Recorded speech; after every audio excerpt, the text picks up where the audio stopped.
to support students at home. Okay.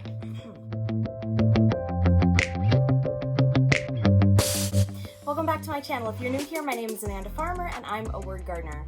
I'm a middle school educator in the Bay Area, California, and I'm a mom of 2 girls, one going into 6th grade and one going into 3rd grade. I created this YouTube channel as a resource for teachers who are moving into remote instruction in the fall, and also for families who are guiding their students through distance learning this year. So how is distance learning going to be different than what we did in the spring? And how can I best support my student at home through distance learning? In this video, I'm going to give you some bad news and some good news about what distance learning is. And I'm going to give you 5 tips on how to support your student through distance learning this year. Make sure that you subscribe and ring the bell so you'll be notified every time I post new content. Stay tuned to the end of this video so that you can catch every one of my tips and tricks for helping your student through distance learning. So a lot of schools are moving to remote instruction or distance learning in the fall. There are a bunch of schools that are going to be doing some sort of a hybrid of the remote instruction and in-class instruction. When your student is at home, here are some things that can help you support that student through their education. I've got some bad news about distance learning. Distance learning is not what public education is supposed to be. Schools and classes are not designed for students to be learning from home. A lot of teachers have not had enough training to be able to support online learning. We did it fairly well in the spring because it was an emergency.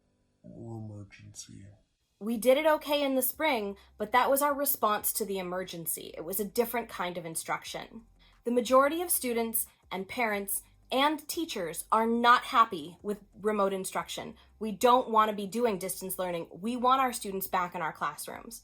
But we have to do what's best for our students and their families and our children and our aging parents at home. The good news is that remote instruction is temporary. Things will go back to face-to-face instruction. We're going to get the students back in the classroom, although it might not happen this year. Realistically, it might not happen until the 21-22 school year. There are some schools who are aiming to reopen their doors in January of 2021, and there are other schools who are planning to do some kind of opening as early as September. Some schools might even be starting the year with a hybrid model. More good news is that teachers and staff are doing extensive training and professional development this summer so that we can support our students through remote instruction. Those who are planning out the hybrid models and the remote instruction in the fall are doing their best to keep students' health at the heart of what they're planning. We're trying to limit the amount of screen time that our students have to do at home, and we're trying to work on ways to build community, bring all the students together so that they will feel less isolated and alone during this crazy time. Okay, so here are 5 tips to help your student through distance learning at home. Tip number 1, make sure your student has a safe space to learn free of distractions. Your student should not be attending remote instruction classes in a room with a television or with other people who are playing or making noise, especially siblings. Every student participating in distance learning in your house should have a seat at a table with space in front of them to do their work and the technology that they're going to be using to attend those remote instruction classes readily available.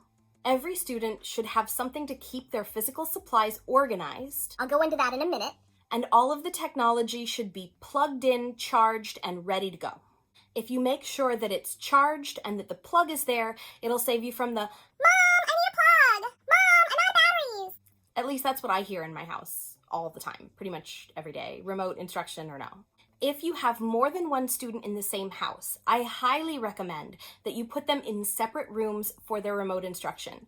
If that's not possible, they should be at separate tables in the same room, or they should be spread apart as far as humanly possible, because that's going to save you from, Mom, she's touching me! Mom, make her stop! She started it! Did not! Did too! We can edit that and make it look cool, I guess. We'll try. And tip number 2, make sure that your student has their own set of supplies.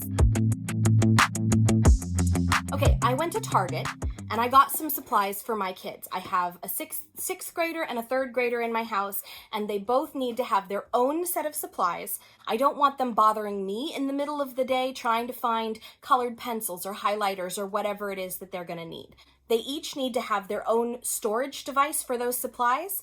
It doesn't have to be anything fancy. It could be anything simple as a shoebox. When I was at Target, I bought these, were $1.99. I got one for each kid. I let them pick out their colors. That way they have a spot to put all of their new supplies. I got each girl a set of pencils and erasers to go in their box. I made sure to get colored pencils and crayons for each girl.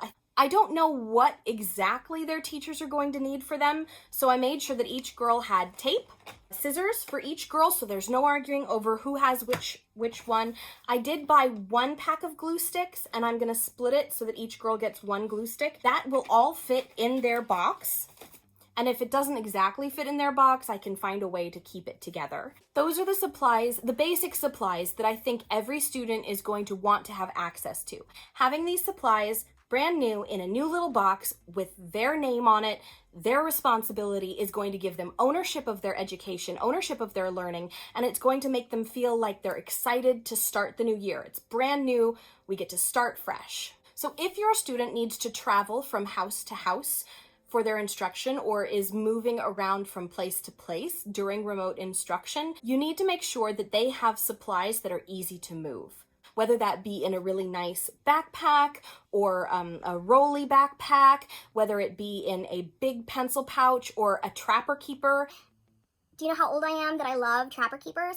Okay, so make sure that you've got all of the supplies in one place, ready to move from place to place. If you need help getting supplies for your student, for whatever reason, just make sure that you contact the student's school, especially when you know who your student's teacher is going to be once they've been assigned to a classroom. A lot of schools have programs that can help you get your hands on those needed materials for the students with no questions asked.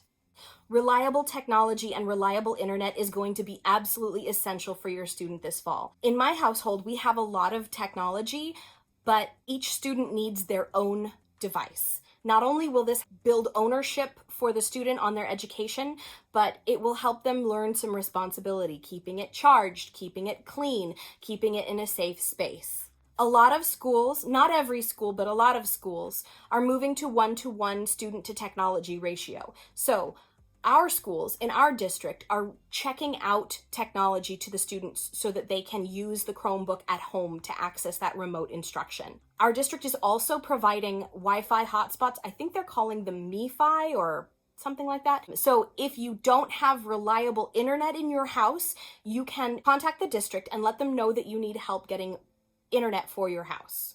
My tip number 3 for helping your student through remote instruction is to set a schedule and stick to it. I know that a lot of schools are going to be setting up a schedule for online meetings and a schedule for if they're doing any in-person instruction. So as soon as you know what that is, print it out on a calendar and hang it in the living room or kitchen or wherever it is that your student's going to be spending their time doing their remote instruction. In my house, we color code everything. So my older daughter is blue and my younger daughter is purple. When we print out the schedules and hang them on the wall, they'll know the blue schedule is for my older daughter and the purple schedule is for my younger daughter. And then I'll pick whatever color I want. Usually I like green. Whenever we have questions about what's going on in our lives, we refer to that calendar. And then, if we need to add anything to that calendar, we can do it in pencil. Everything needs to be in pencil. That way it's easy to change and make modifications if things come up.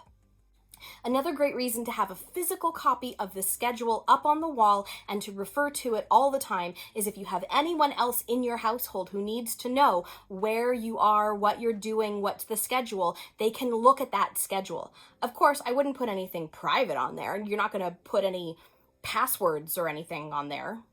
I hope, I think, I don't know, maybe you will, I don't know. But we don't. When grandma or grandpa or husband or uncle or auntie needs to know what's going on, it's already there on the calendar, on the schedule, and everyone can reference it. Tip number 4 in how to support your student through distance learning is to decide who is going to be tech support for your students when. You have to decide which trusted grown-up in your household is going to be tech support for your students, especially if you have extra young students, kindergarten, first grade. They're going to need that extra support. I guess it doesn't have to be a trusted grown-up, it could be a trusted older sibling too, but that way your student knows who to turn to when the Zoom meeting won't start, or when the laptop crashes, or when they can't figure out how to connect the mouse. It's possible to split up this responsibility. For example, I teach during the day. I teach during the day. Not him, I do. It's me. I teach during the day. So while I'm having Zoom classes with my students, I can't troubleshoot my daughter's technology with their teacher. But my husband can take over and pick up that slack. Then in the afternoon, when I'm not actively teaching classes on Zoom, I can support my students through their technology issues while my husband is focused on his work. It's gonna be really hard for single parents. It's gonna be impossible for people who are by themselves taking care of these students, especially if they're not really good with technology. But this is something to keep in mind before we even start out the year. How is this going to work in your house? Come up with a plan, put your plan up on the wall so that your students have access to who they can talk to when they have troubles with their technology. Tip number 5, to help your student with their distance learning this fall, is to be in contact with your student's teacher. This is arguably the most important tip out of all of my tips. To be in contact with your student's teacher so that you can support the teacher, you can support the student, you can know what's going on in the classroom. Whether your student has one teacher or several teachers, you need to make sure that you are following that teacher. If the teacher sends out mass emails, make sure you're checking your emails. If your teacher uses ClassDojo or Remind, make sure that your phone number or email address is up to date in those programs so that you can get information from your child's teacher as soon as they send it out. A lot of teachers have a teacher website. Make sure that you bookmark that teacher website and that you check it often. If you have any questions, that would be the first place to go to get answers for those questions. If you are supporting a younger student through distance learning, you want to make sure that you ask the teacher to have your email address added to their Google Classroom. That way you can log in and you can see what they've turned in, what they haven't turned in, what assignments they're working on, and the schedule for the class. If your student's school district uses a program to keep track of their grades, my previous school district used Aries and my future school district uses PowerSchool, make sure that you're keeping up on that. Use that as a resource to make sure that your students are turning in their assignments on time. Don't be afraid to email your student's teacher if there aren't grades for your student in that program. It's possible that the teacher is just overwhelmed and hasn't put in the grades yet, but it's also possible that your student isn't actually turning in their assignments. Make sure when you talk to the teacher about those grades that you do so in a kind and polite way.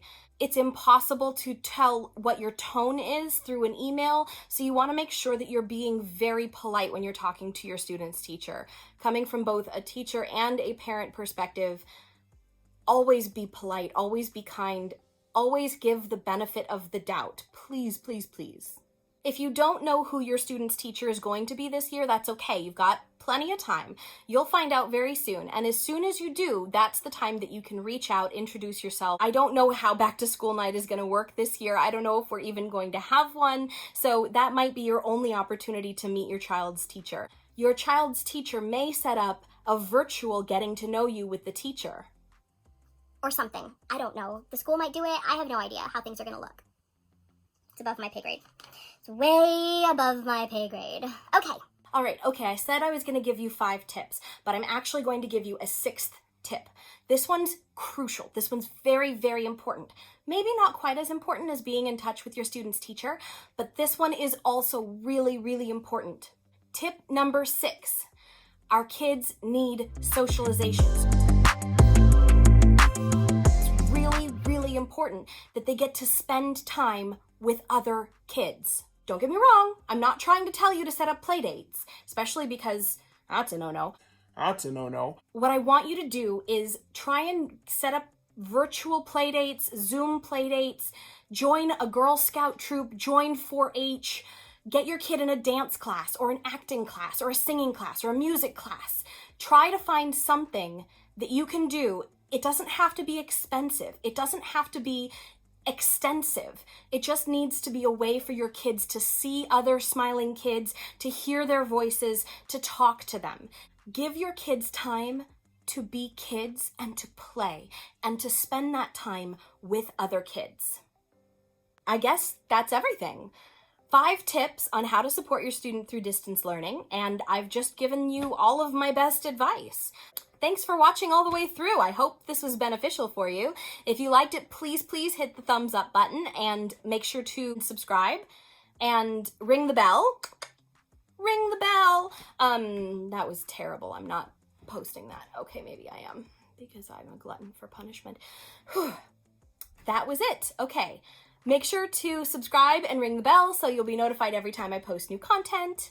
If you can think of anything that I didn't come up with, please make sure to leave a comment below so that we can all learn from each other. This is new territory for both parents and teachers and students. So if there's something that I missed, please make sure that you bring it up so we can learn together. Don't forget to tend your garden, and I'll catch you in the next video.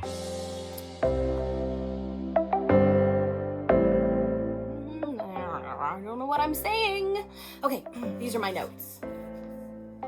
Wow, it looks really busy on there. Okay, let's try that again. Blah. Well, blah. I didn't say any of that right.